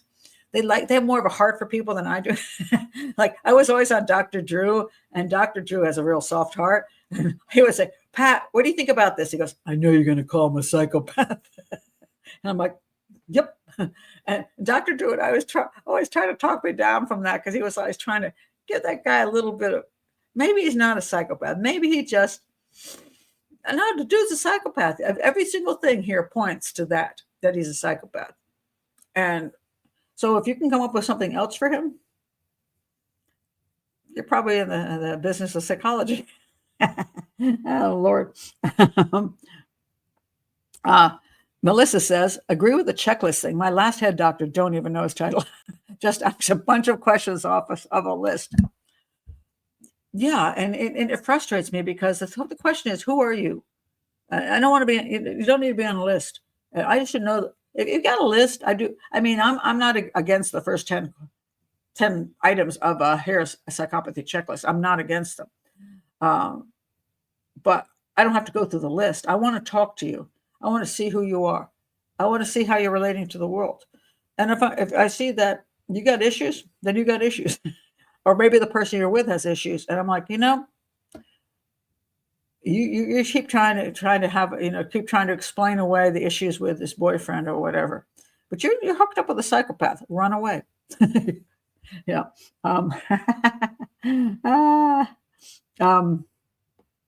That's my soapbox speech for tonight. No, let's say, Lisa. A PCL was originally developed in 1970s by Canadian psychologist Robert Hare. Yes, the psychology checklist. Yes. For use in psychology experiments based partly on Hare's work with male offenders. I don't have an objection to Hare. And, first of all, understand that just because I disagree with some things people get involved with or push doesn't mean I don't appreciate the other things. Two things I appreciate in the area of psychopathy. One is Hare's psychopathy checklist. I'm good with it. I totally am good with it. Second one is Stanton Samanow, who's my absolute favorite psychiatrist of all time. Dr. Samanow worked at St. Elizabeth Hospital. The book is called, has 3 books, but my favorite one is Inside the Criminal Mind. Inside the Criminal Mind. Fantastic book. And he was basically, the problem was I don't know if he's a psychologist or psychiatrist. I always get those two confused. Let me look up what Stanton was. Stanton, where are you? Hold on a sec. Stanton Samanow. Psychologist. Okay, call him. He was a psychologist. Stanton Salmon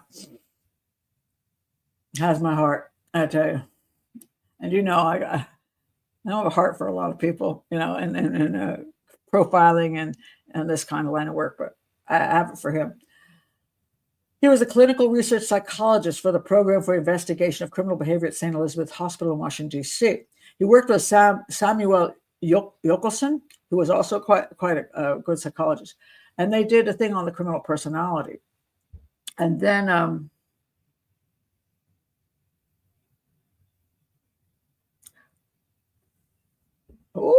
interesting.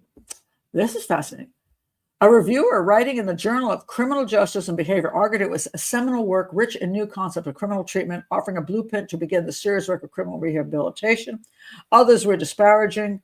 O.J. Keller, U.S. Parole Commissioner for the Southeastern United States, wrote in 1980, argued that the work was sensational, simplistic, and had done real harm to corrections. Okay.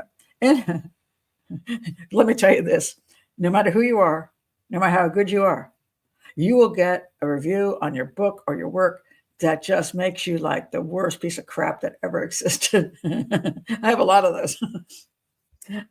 His 1984 book, Inside the Criminal Mind, argued criminals were responsible for crime rather than wider society turned him into something of a celebrity. His central thesis was that criminals commit crimes of their own free will because they have different thought patterns. And this is true. He was talking about psychopaths. He said, some people choose to do evil. From childhood, they reject everything irresponsible and positive. Their self-esteem depends on overcoming others by deceit or force. Until science tells us more, we have no more satisfactory explanation for evil. Love this guy. What happened was he went to work at St. Elizabeth's and he was like very naive. And he was like, I want to help everybody here. And he got played so many times. He finally realized, you know, maybe some people are psychopaths and you can't fix them. Now, what he did understand, he did have behavioral modification for them. And the point he made was that you can't teach them care about people. Since they're psychopaths, you can't change their insides. You know, you can't change their mind to have empathy. They're never going to have freaking empathy. They don't care about other human beings. What you have to do is teach them how to, okay, if you continue what you're doing, you're going to screw yourself. So you need to find better ways of getting over on people without screwing yourself. And therefore you can move them away from the worst of crime to something less harmful to society. I thought it was brilliant. Anyway, I really liked him. And there was a case that I was talking about. It was about, let's see, what did he write? Where did he write the book? His book was Passion, a Crime of Passion. And I wrote, there's no such thing as a crime of passion because you already have the mindset to do something before that crime of passion occurs. And I spoke up on some channel and he came back. I never had any connection with him before. And he came back and said, I saw his name, Stanton Salmon, and in the subject line was, I saw your interview on CNN or whatever the hell it was. And I immediately went, oh God, here comes the hate. Because that's what I was expecting. And he said, Pat, you are a breath of fresh air. I was like, from Stanton Salmon? I was like, and he had a book which is called The Myth of Out of Character Crime. That's a great book, The Myth of Out of Character Crime, because it's not out of character. It is your character. It's a myth that you would act in a way in passion that you wouldn't do. That's not true. You are who you are, and you will act who you are. And so, great stuff. So Inside the Criminal Mind is one of my favorites. Straight talk about criminals is very good. And then The Myth of Out of Character Crime. 3 books that I own and recommend highly. But I was amazed that he liked what I had to say. It was pretty cool. Sadly, he died in 2023. And very, very unfortunate. Because he is one of the psychologists I truly respect. And again, I'm not against psychology and psychiatry. I'm against a lot of nonsense that is promoted throughout that whole field, especially with the DSM-V and the fact that they use these these check mark lists and labels they're going to put on people based on something, or something like whatever test the hell the tests they do. And a lot of times it's done with children, and it's just not good. But interesting enough, the one thing they won't say about children is that they're psychopaths. They'll come up with 500 other titles for them, and that give more hope to the parents and to the schools to rehabilitate them. But the problem is, maybe some of those kids you got to watch out for, and you got to be very careful of, and you don't want to lie to the parents and the schools about that stuff, because you got a kid who's very dangerous. And yeah, don't make up another label for them. Melissa, oh yeah, they said that one. I saw that one. Okay, let's see what else you have to say. Psychopathy is a neurological disorder. We don't know that it's I disagree. There's no proof it's a neurological disorder. There's zero proof of that, which manifests itself in a form of personality traits. That's true. And those traits are influenced by one's environment, past and present. I agree with that too, Mike. I don't know that there's any proof it's a neurological disorder. I don't know that the brain is any different. There's never been proof of that. I think now there's an issue of when you come into life, do you come into life as a blank slate? It's a blank slate theory, that you're nobody. You come in, and then everything is imprinted from the environment and from your family, community, and everything. And therefore, you have no input as a human being. There's another theory that you do come into life with a personality. And I tend to lean with that. I think you do come into life with a personality. Why do we come into life with that personality? Is it genetic? Is it an imprint from the maker? Is it a matter of reincarnation? I don't have an answer for this, but I do think there's a personality. And then I think that personality interacts with the environment. And I think it can be harmed by the environment. Especially, I find that the one of the biggest problems we have is that children who do not have, when they do not have a proper interaction when they're babies and toddlers with their families, and I'm just going to pull up this about this. See if I can pull it up here. They have an attachment disorder, and some of that's called reactive attachment disorder, a condition in which a child has difficulty forming healthy emotional bonds with their caretakers. We see this with the issue of the Russian orphans. The Russian orphans were in really bad situations, and then they brought these people, adopted them from Russia, and ended up with quite a few of them with some very psychopathic children, and they were scared to death of them. And they ended up sending them back. And the people are like, what kind of horrible people you are? You adopted these children, and then you kicked them out of your house and sent them away again. It's because the kids had attachment disorder, and their behaviors were very, very concerning, very, very, a lot of them very violent, very cold-blooded, and it was very frightening to them. But that's a huge problem, often due to emotional abuse or neglected at an early age. Symptoms include unexplained sadness, fear, withdrawal, or irritability. And so I do think when you have a family that's a freaking mess, children are being in foster homes, they're pulled out of drug homes. They're abandoned, left under a bridge, that whatever. They can have an attachment disorder, which makes them to the point where they don't trust anybody. They don't feel love. They don't feel empathy because nobody had empathy for me. And I think you can get a very damaged child that then grows up with the continuing environment, into some kind of psychopathy. It's interesting because sometimes you'll see a child you think grows up in a really decent home, and they're still a psychopath. Can I explain all that way? I cannot. I just know that once it turns out that way, that at least in this life on earth, the person is a danger, and you can't fix them. You can, like Samanal, help them maneuver their psychopathy into something less dangerous to people, less violent, perhaps. In some places in the world, psychopaths are used to, so to the advantage. Again, like in Mexico, if you're with the cartel, you can be a sicario, which is an assassin. You can be a sicario, and everybody loves you in that cartel. If you're in a country where you can go out there and kill people and blow yourself up, and you can become a martyr. It works for you. You get to have that moment in the sun. So there's places where if you can go to war, places where there's a lot of freaking war, you have a lot of people have psychopathic viewpoints, and find that war suits them well. And it also makes the people who promoting the war happy too, because you got somebody who's very useful. So, but I don't think you can fix it. I think you can simply manipulate it to some extent. But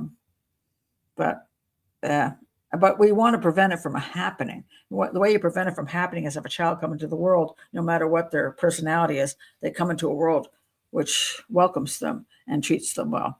And then you have a chance of them not having that kind of a disorder. But I don't think it's a neurological disorder. I've never seen any proof of that. They try to prove that, but I don't think they've come up with anything so far. Christoph. So criminal psychopaths, no hope for healing, not in my opinion. In Germany, we call it, okay, I'm going to work on my German. Sicherheitsverwahrung. Okay, then. When sentence served, they have to stay in prison. Well, that's a good place. It's not a normal prison. They then have many privileges. Well, lucky for them. Yeah. In Europe, the prisons are a lot more pleasant for people. As a matter of fact, they did this recent little tour of a French prison, and I'm sitting there thinking, if I ever need assisted living, I'm just going to go to France and end up there, because they're a really nice looking prison. And I had a beautiful little apartment in there and all the things I need. It was so cute and it was bright and pretty. And then I was like, yeah, I'm going to go there and commit a crime. No, I don't think it's any help though. You can't make them when you do these things where they try to help a psychopath care about other people. Okay, do you understand what the family went through? They're like, I don't give a shit. They lost their kid. Who cares? People die. That's the way they think. So you can't make them think that's okay. What you could get them to do is like, hey, if you kill people, you're going to end up in prison, and you won't be able to have sex with, well, maybe you will, but you won't be able to have sex as easily. Something like that. And they'll go, oh man, that sucks for me. Well, that's the only thing that works for psychopaths. It has to suck for them. They don't care about other people. So, oh,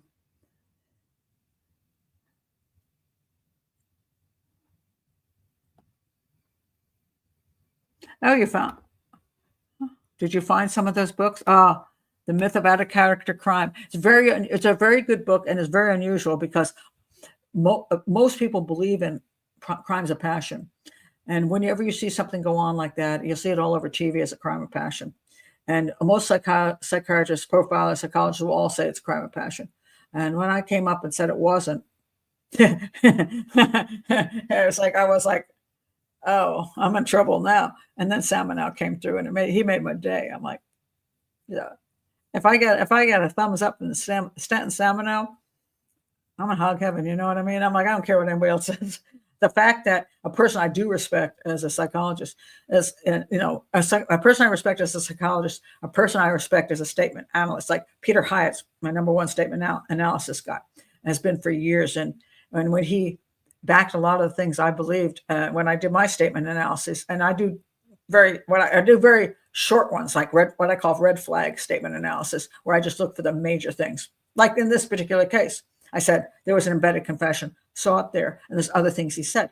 Peter would go through that much more finely, and but we tended to agree on most every one of the crimes, and I was like, wow, I'm feeling good about that. Deception detectives are new on the block. I appreciate a lot of his statement analysis, so I'm good with that.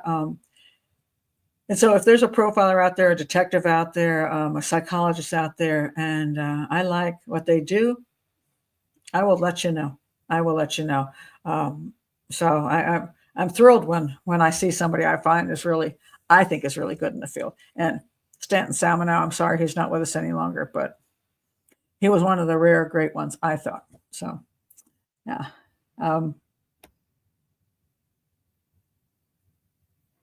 Oh, that's interesting. Engineer says, I was talking about this with someone today. They can't accept psychopaths exist. They think we can just tell a born serial killer not to kill. Okay, then. Not to kill and they'll be cured. Don't do that. There are instances when a child, for example, you can say, don't do that, because nobody's ever told them, don't do that. Who was the, I'm trying to think now, who was the Christian psychologist? Is it a psychologist? He used to write all the books, Dr. Somebody. It's been a long time since I don't know if he's alive anymore. Does anybody remember his name? I used to give a lot of advice on raising children. Gosh, I can't remember. But anyway, one of the things he said was there was this kid at the school and he kept peeing on the front lawn of the school, just in front of people. And the schools, they were asking him, no, not Spock, Dobson. Dobson. It was Dobson. Yes, not Spock. Dobson. And they said, what do we do about this kid? We think something's really wrong with him. He's like peeing on the front lawn right in front of everybody in front of the school. And he said, did you ever tell him to stop doing that? They went, oh, we never thought of that. So they went and said, don't do that. It's rude. And we don't do that right here. And the kid stopped. So sometimes you can do a behavioral change where you say, don't do that because it's not making you look good. It's going to bring bad things to you. It's going to cause you trouble. And again, I don't know whether he's a psychopath or not. That's a good thing to say to a kid. Don't do that. I tell my granddaughter all the time, don't lie. Do not lie. If you lie, even about small things, I will not trust you. Other people will not trust you. It's one of the most dangerous things you can do, to lose people's confidence in you. If you lie to me and then I find out that you didn't tell me the truth, now I'm wondering, who are you? What kind of character are you? Should I ever trust you again? So I speak very strongly about that. Now, I don't think my granddaughter's a psychopath, so hopefully she'll take to that information very well. What would a psychopath do with that information? Well, he'd probably learn to lie better. He'd go, well, yeah, but if I don't lie, I can't get away with what I want to get away with. What you're telling me is that you're not believing my lies, so I better improve them. So, but it was Dr. No, there was a Dr. Spock. We're not talking about Mr. Spock from Star Trek, although he had some good advice too, I think. I do. Anyway, it's time to stop. But I want to thank you for all being here. Again, if you want to check out my other channel that I have, it's called Dear Profiler Pat. I'll link that below, and that's my advice channel. And today it is December 22nd. We had our big family get together yesterday on the 21st. And so it was really lovely. There's a lot of people who have to work weird hours. So people in law enforcement, it's like, yeah, we can't do the 24th. We can't do the 23rd. So we did the 21st. And so we've had our big get together and our big dinner already. And on the 25th, I'm going to go over to my daughter's house, which is next door, this way.